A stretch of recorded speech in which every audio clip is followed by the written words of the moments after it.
sekalian dan Bapak Ibu rahimakumullah, begini firman Allahnya, tafarrug li'ibadati, lapangkanlah waktu untuk menyembahku. Ini namanya hadis qudsi. Bu, ibu kalau nggak dipanggil ngajinya jadi khusyuk. Saking khusyuknya palanya nunduk, matanya menjem, mulutnya nyences. Sudah ketiduran. Ini sekali-kali selingan harus manggil emak-emak.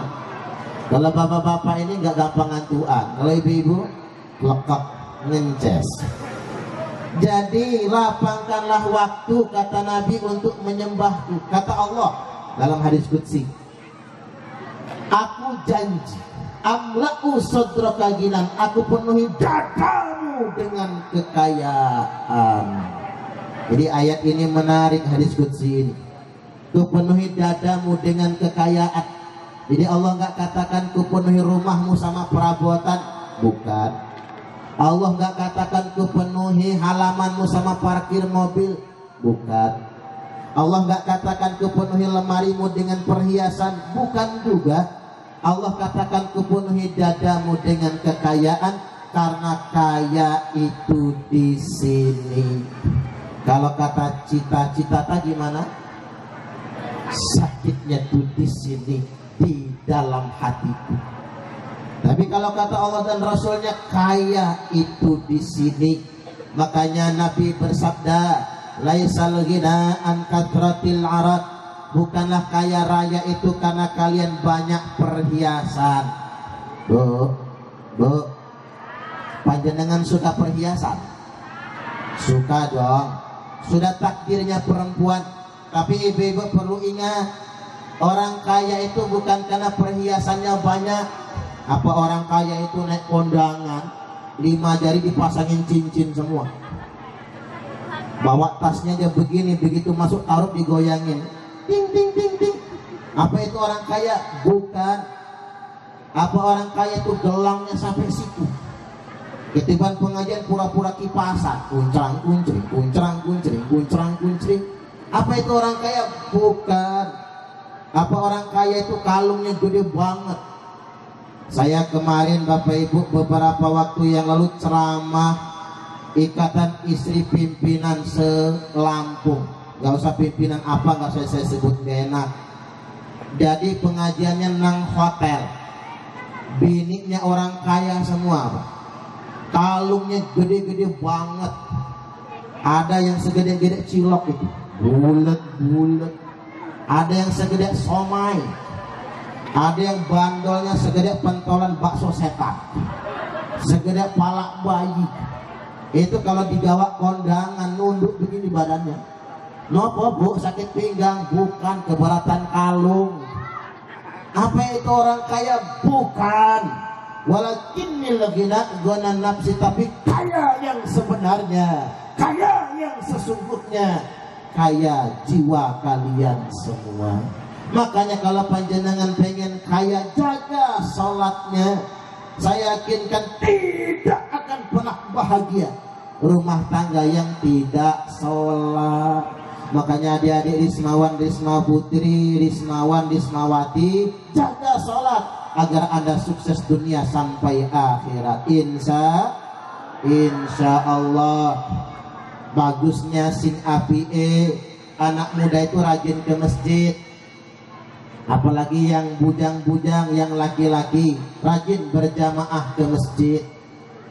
Jangan sampai masjid sepi, dia yang azan, dia yang qomat, dia imamnya, dia makmumnya tok. Sampai-sampai ada guyonan Bapak Ibu. Guyonannya kayak gini, Mbah Selamat. Enten Mbah Selamat? Mana orangnya ya? Selamat ya, enten Mbah Selamat. Mbah Selamat ini muadzin kampung. Mbah Selamat azannya jam 11 malam. Tetangga masjid ribut, wis edan Mbah Selamat mosok jam 11 malam azan. Maka orang datang semua ke masjid. Mbah, bengak-bengok sampai wes edan yo. Mosok jam 11 malam adzan. Mbah Selamat diteriakin edan malah ketawa. Kata Mbah Selamat, mau pas misaan wis tak adzan. Sampean gak ada yang ngumpul. Ini jam 11 malam diadzani kok pada ngumpul. Niki sing edan sampean nopo kula. Pinter Mbah Selamat ini. Makanya Pak, kalau di sini sepi sholat isya-nya, adzan jam 11 malam. Kadang-kadang yang bikin heran, kalau yang pinter-pinter nggak tahu ke masjid, yang ke masjid malah yang geblek-geblek, yang awam-awam. Nah pas subuhan nggak ada imam yang datang, terpaksa lah Mbah Selamat lagi jadi imam. Kata Mbah Selamat, aku ra iso kunutan, wis Mbah gak usah kunutan, sing penting subuhan. Ya wis, kata Mbah Selamat. Mbah Selamat masuk pengimaman, rakaat pertama lancar. Bacanya Al-Fatihah, habis Fatihah kulhu, surat Al-Ikhlas. Rakaat kedua habis Fatihah Mbah Selamat meneng, diem. Makmum kan ngasih kode, aham, aham. Masih meneng juga. Aham, aham. Masih diem juga. Mbah Selamat bukannya baca malah noleh. Ngomong, kata Mbah Selamat, boleh baca kulhu lagi enggak? Boleh Mbah, kata makmum. Niki imame geblek, makmume tambah geblek. Makanya kudu rajin ke masjid. Anak-anak muda kudu rajin belajar. Jadi yang pertama, pemuda-pemudi Rismawan Rismawati, kalau Anda ingin sukses, maka jagalah sholat generasi yang khusyuk beribadah kepada Allah Subhanahu wa ta'ala. Insya Allah. Nah bapak ibunya yang ngasih contoh. Jangan cuman anaknya dikongkon sholat tapi emak bapaknya nggak sholat. Karena orang Arab punya pepatah Arabnya begini, ma fil aba fil abna. Apa yang ada pada bapaknya ada pada anaknya. Orang Jawa nyaut, apa kata orang Jawa? Nek bapak kalong, anak kampret. Coba diulang, nek bapak kalong, anak kampret. Nek bapak nyolong, anak nyopet. Diulang sekali lagi, nek bapak kalong, anak kampret. Nek bapak nyolong, anak nyopet. Makanya yang maling di Sidomulyo ini kalong karo kampret. Itu yang nyolong-nyolong itu, cariin Pak yang mana kalong mana kampret. Orang Indonesia punya pepatah lama, kalau bapak kencing berdiri, anak kencing berlari. Zaman modern ini pepatahnya diperbaharui, kalau bapak kencing berlari, anaknya ngencingi bapaknya. Jadi tambah kurang ajar, maka orang tua harus ngasih contoh. Ini yang pertama. Yang kedua, generasi yang dicintai oleh Allah itu adalah generasi yang bermanfaat, bukan ahli maksiat. Rasulullah Shallallahu Alaihi Wasallam telah bersabda, khairun nas anfa'uhum linnas. Sebaik-baik manusia itu adalah yang bermanfaat bagi manusia yang lainnya. Ini keren. Di mana-mana pengajian itu mak-mak. Kalau malam bapak-bapak, di sini pengajian bulanannya Risma, kan keren. Di desa yang lain belum tentu ada. Sebandar Lampung yang katanya orang pinter-pinter, Pak, nggak ada Risma yang kayak gini. Ini keren, tepuk tangan dulu lah. Karena Risma zaman sekarang borok-borok mau menjadi generasi yang bermanfaat. Anak muda sekarang terbuai oleh hawa nafsu, terbuai oleh pergaulan bebas. Gimana mau jadi generasi bermanfaat, uang narkoba? Nah ini saya perlu ingatkan kepada hadirin semuanya. Pengguna narkoba ini kalau kata BNN, di Indonesia ini sudah mencapai 7 juta jiwa. Nek mbien Bapak Ibu kita nunjuk narkoba di sono jauh. Tapi kalau zaman sekarang narkoba mengintai di lingkungan kita masing-masing. Narkoba sudah masuk kampung. Nek mbien abri masuk desa, sekarang narkoba masuk desa. Jangan bangga anak kuliah di Bandar Lampung, awasi, jangan-jangan dia terjebak narkoba. Di Bandar Lampung itu wilayah merah narkoba, mulai dari Kali Awi, Sukajawa, Kali Awi, turun ke Teluk Betung, sampai ke Keteguhan, kemudian ke Sukaraja, sampai ke Panjang, merah narkoba. Sampai kantor BNN pindah ke Kanggung karena wilayah merah narkoba. Kata Pak Polisi, Pak Ustadz, 80% anak muda di sini pakai narkoba. Lo kok nggak ditangkep? Ya penuh penjara kalau ditangkep. Terus gimana solusinya? Dibina. Kalau nggak bisa dibina, binasa dengan sendirinya. Jadi BNN nangkep pengedarnya, Pak. Sengaja bandarnya yang ditangkap. Kalau yang pakai narkoba ditangkap, kepenuhan kantor polisi. Polsek nggak muat. LP narkotika sudah over kapasitas di Waihui itu. Ini bahaya bagi kita semua. Pengguna narkoba ini Bapak Ibu sudah lintas generasi, mulai dari anak SD sampai perguruan tinggi. Saya ngerukiah anak kelas 5 SD, umurnya 10 tahun lewat. Saya tanya mamanya, orang Kali Awi, Bu, anaknya kena apa? Kesambet gendruwo, Ustaz. Lu kok sampeyan tahu? Ini anaknya kesambet gendruwo, gendruwanya sakti. Ini sudah dirukyah 15 kiai tapi nggak mempan. Subhanallah. 15 kiai ngerukyah nggak mempan. Ini namanya jin milenial, jin modern. Jin modern itu Bapak Ibu dibacakan Al-Fatihah nggak mempan, dibacakan ayat kursi jinnya malah hafal, melok baca, malah saingan sama ustadz yang rukyah. Dibacain Yasin, jinnya malah nantang. Kata jinnya, saya nggak takut sama ustadz, saya takutnya sama tukang permak lepis, karena ada tulisannya permak jin segala jenis. Iya juga ya Pak. Makanya panjenengan kalau jadi tukang jahit itu lebih ditakuti sama jin daripada sama ustaz. Guyon ya Bu. Jadi begitu saya rukyah anak kelas 5 SD ini, ternyata memang tidak ada jinnya, nggak ada gendruwonya, nggak ada demit setannya. Loh kok anak saya ongok-ongok Pak Ustaz? Bawa ke rumah sakit jiwa. Dibawa ke rumah sakit jiwa, apa kata dokter? Ini anak hancur sarafnya. Kaget. Ya haruskah? Ya, namanya penceramah harus ngerocker. Ulang lagi. Hancur sarafnya.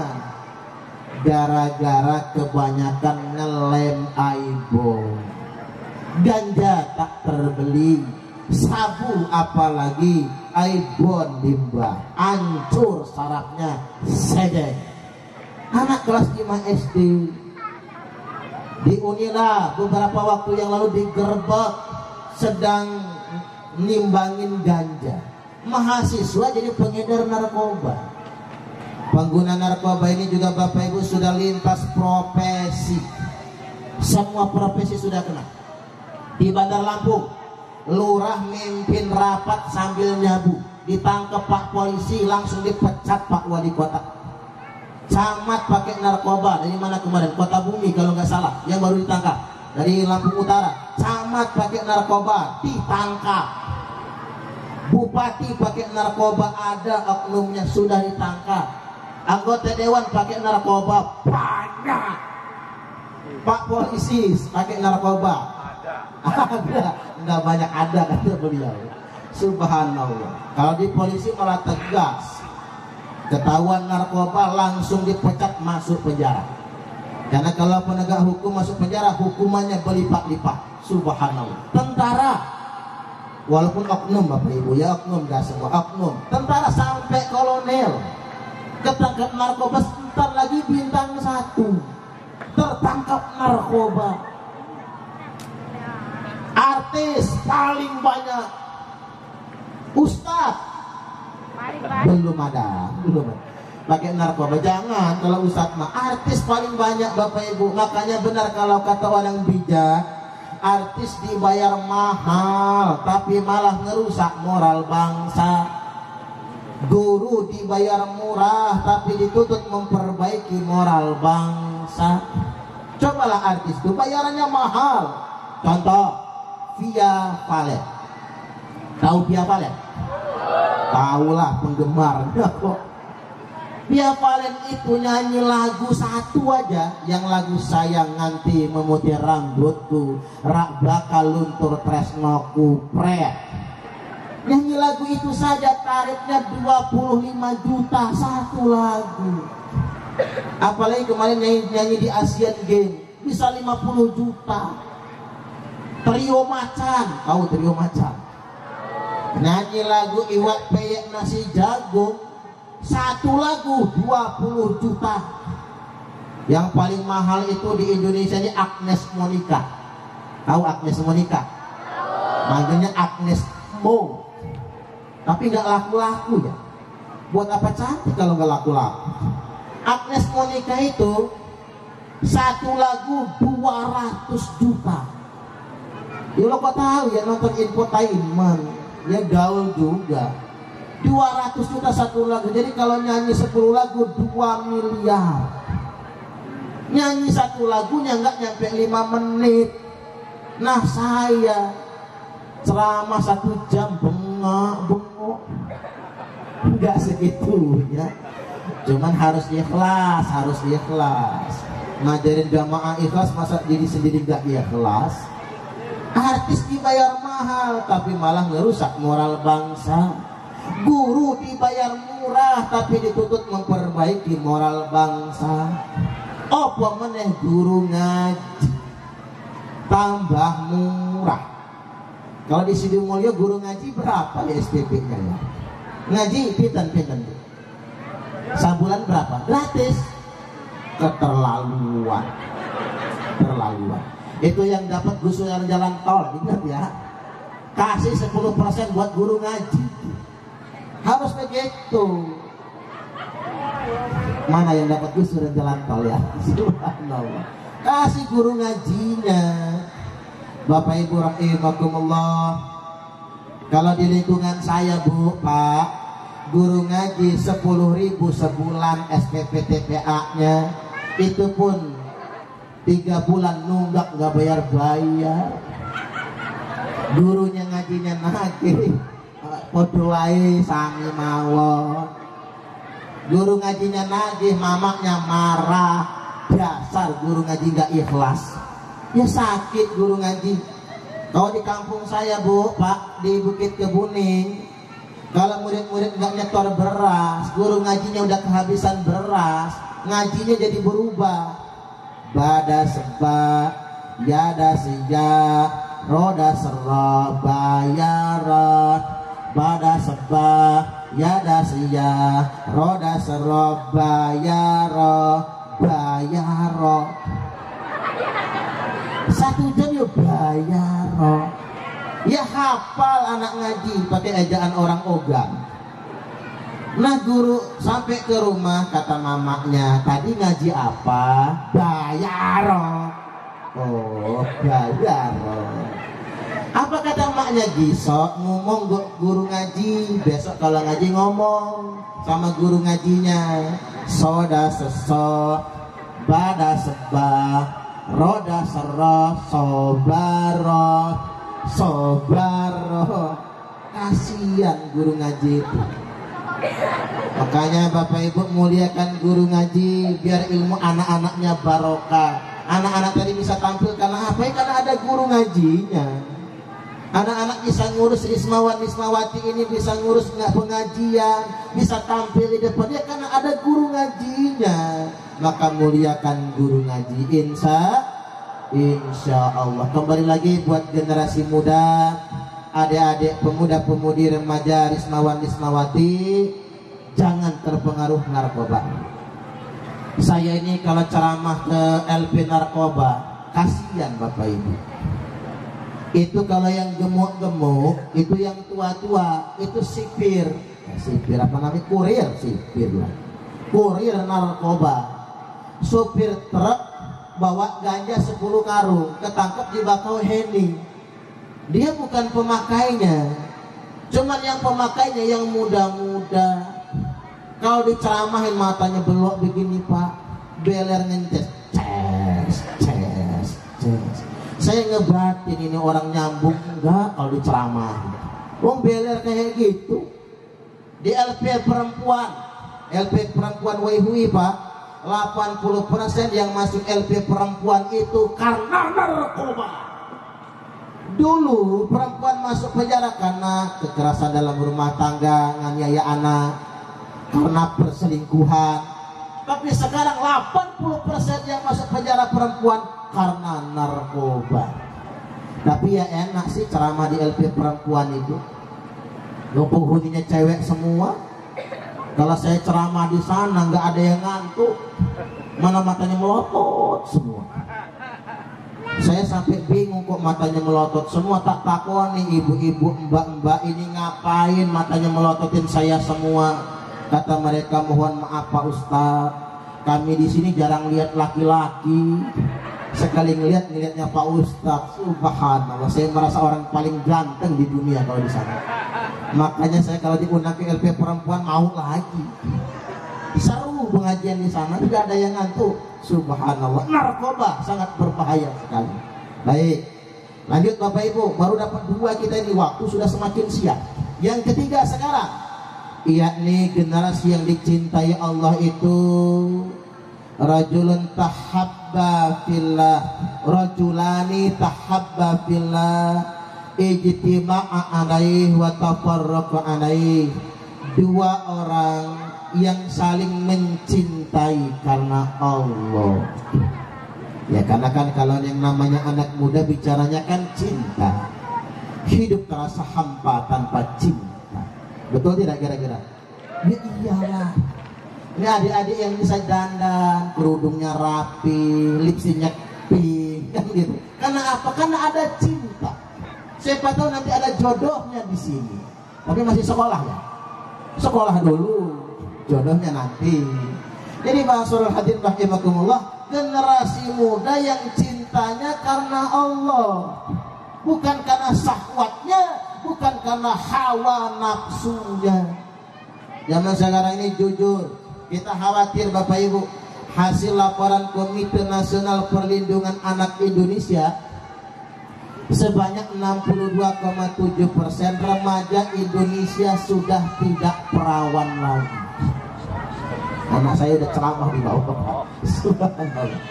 62,7%. Maaf ya adik-adik yang remaja putri, Pak Ustadz ini bukan ngebahas privasi wanita. 62,7% remaja Indonesia sudah tidak perawan lagi. Kalau di Tanjung Bintang mah enggak. Nang Bandar Lampung 35% sudah tidak perawan lagi. Ibu-ibu masih perawan? Enggak, udah kada luar sah.